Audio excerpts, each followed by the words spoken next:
시청자 여러분 안녕하세요. 김동수입니다. 이 시간에는요 스카이데일리 기사 하나 소개해 드리겠습니다. 헤드라인 기사가 이렇습니다. 거짓말의 증거인멸 딱 걸린 서울시 교육감. 이게 무슨 얘기입니까?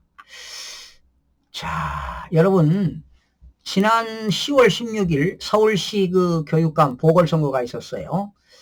진보에는 정근식 후보가 나왔고요. 그리고 보수에는 조전혁 후보가 나와서 아주 빅뱅이었었죠. 그런데 이제 선거관리위원회는 정근식 후보가 당선된 것으로 이제 발표가 되었습니다. 그런데 이 정근식 후보가 이제 서울시 교육감에 당선되자마자 지금 서울시 교육청, 경기교육청, 인천교육청 국정감사가 열렸죠. 그런데 이 정근식 서울시 교육감이 공직선거법과 농지법 위반 혐의로 지금 의혹이 제기되고 있습니다. 이 국정감사에서요, 지난 한국교원단체 총연합회 회장 출신인 국민의힘 정성국 의원이 국감에서 허위 사실을 유포했다. 그래서 증거를 조작한 거 아니냐 이런 의문을 제기하고 나섰는데요. 이 스카이델리가요, 지난 11월 11일입니다. 정근식이 매주 농사를 짓는다. 그 땅의 잡초만 무성하다. 이런 제목 기사를 썼어요. 그런데 이제 정근식 교육감이 자신의 그 용인 농지에서 매주 농사를 짓고 있다고 발언을 했는데 이것이 이 스카이델리가 허위라고 이렇게 보도를 했습니다. 그러자 지금 이제 정 교육감이 이 11일 날이죠. EBS 후보자 토론회에서 조전혁 후보가 이런 질의를 했어요. 경작 여부에 대해서 좀 얘기해달라 하니까 제가 매주 내려가서 지금 농사를 짓고 있다고 답을 했습니다. 그게 허위였다는 것입니다.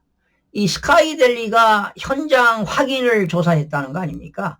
그런데 현장에 가보니까 농사를 진 흔적이 없고요. 잡초만 무성했다고 합니다. 바로 잡초가 무성했다는 건 농사를 실질적으로 안 졌다는 것이지요. 그런데 13일 날입니다. KBS가 정 교육감이 경작 중인 사진을 확보해서 보도했습니다. 그런데 14일 날, 그 다음날 스카이델리가 해당 사진은 조작된 것이다 이렇게 반박을 하고 나섰습니다. 이제 정교육감은 그런 토론에 나와서 농사를 짓고 있다고 주장을 했는데 실제로 그 소유가 아닌 다른 사람의 땅이라고 지적을 했습니다. 정교육감이 거짓말을 덮기 위해서 남의 땅에서 경작하는 모습을 찍은 사진을 KBS에 제공한 겁니다. 자기 땅이 아니라 남의 땅에서 농사를 짓고 있다 이렇게 그 KBS에 제공했다고 이제 비판을 했는데, 자, 그래서 이제 서울시 교육감 보궐선거에서 이제 정 교육감이 당선되지 않았습니까? 그런데 이 스카이델리는요 17일 날 이런 기사를 썼어요. 거짓이 참을 이기는 순간이라는 제목의 칼럼에서 정 교육감의 당선을 비판하면서 그는 거짓말로 선거에 승리했다고 스카이델리가 지적을 했습니다. 그러다 보니까 어제 국정감사에서요, 누굽니까? 정성국 의원은 정 교육감이 용인 농지를 직접 촬영한 사진을 공개하면서 이 사진에는 10일 스카이델리가 촬영 당시에 없었던 경작 흔적이 포착이 됐다. 이에 대해서 정 교육감은 선거가 끝나고 농사를 지으려고 했다고 해명을 했습니다. 정 의원이요, 이 땅이 본인 소유인가 라고 질문을 하니까 정 교육감은 그 땅은 동생의 소유로 가족과 함께 주말에 농사를 짓곤 했다면서 문제가 무엇인지 이해할 수 없다고 답을 했는데요.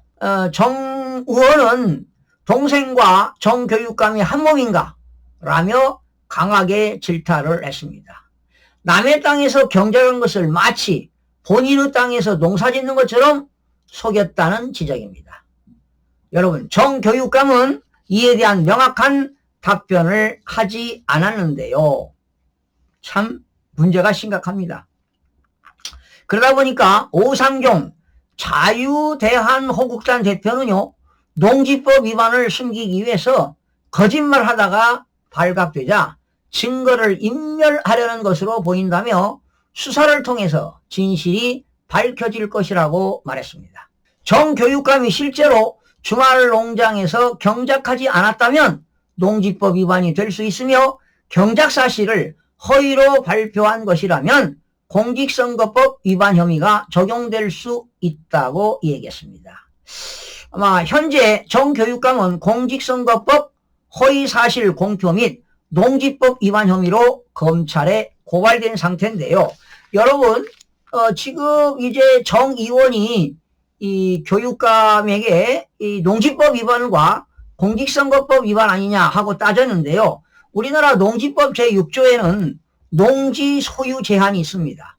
농지는 자기의 농업 경영에 이용하거나 이용할 자가 아니면 농지를 소유할 수 없다라고 농지법 6조에 명시하고 있습니다. 이렇게 농지를 소유하면서 농사를 짓지 않으면서 농지를 소유할 때는 농지법 제57조에 의해서 벌칙이 주어집니다.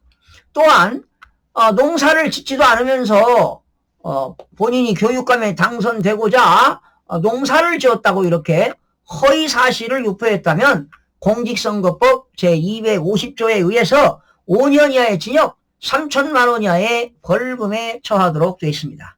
그래서 지금 정근식 교육감은 지금 검찰에 고발된 상태인데요. 만약에 농지법과 공직선거법을 위반했다는 그러한 내용이 확인이 된다면 아마 처벌을 받겠죠. 만약에 1심에서 100만 원 이상 공직선거법 위반으로 100만 원 이상 벌금이 나온다면은 대법원까지 가야 되겠습니다만은 보궐선거를 다시 치러야 되지 않을까 이런 생각해 봅니다. 이번 서울시 보궐선거를 치르는데 무려 예산이 565억이 들어갔습니다. 이게 다 부정선거로 인해서 이런 일들이 이루어지는 거 아니겠습니까? 또다시 이런 일이 벌어지면 국가적으로도 얼마나 낭비고 국민들한테도 경제적인 손실을 끼친다고 볼 수가 있습니다. 이러한 후보자들이 교육의 수장이 되는 사람이 이러한 법률을 위반해서 되겠습니까? 만약에 이러한 것들이 확인이 된다면 농지법 위반과 허위사실 유포, 공직선거법 위반이 된다면 철저한 수사를 통해서 규명해야 될 것으로 보입니다. 시청해주신 여러분 고맙습니다. 구독과 좋아요, 알림 설정을 누르시면 더 많은 정보를 얻을 수 있습니다.